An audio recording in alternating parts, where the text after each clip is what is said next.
Jai Hind everyone. In today's video, we're going to discuss one simple word, empathy, which is easily understood, but it carries within itself a whole lot of emotions, a whole lot of responsibility, a whole lot of, you can say, vibe within itself.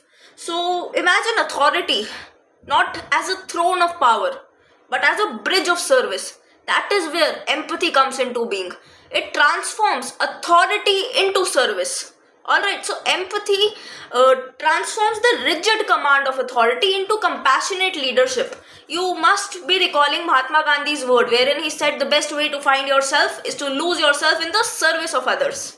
So basically, empathy is stepping stone into other shoes, wherein you walk with the people you serve. So it turns the bosses into guides.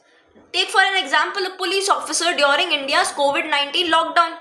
Alright, instead of enforcing rules harshly, empathic leaders like those in Kerala also explained hardships, distribution aid, and builded trust, reducing resistance and saving lives.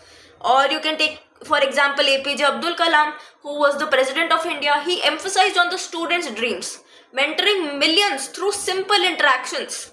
So, authority serves when rooted in understanding. You can also consider Dalai Lama's quote that empathy is the most precious gift we can offer others. This shift fosters loyalty, innovation, and harmony. So, empathy, as you know, is a very vital bureaucratic skill and a very vital leadership skill, which will help us in people-centric governance always. Governance always has to be connected with the people, alright, not with the power. So, when people matter to you, when you matter to people, that is where empathy comes into being, and it is a very sacred emotion. It is very important to be empathetic and to lead with empathy. Alright, I hope this video adds value to your preparation and to your understanding of a simple concept called empathy. It is simple but a very beautiful concept indeed. Thank you everyone.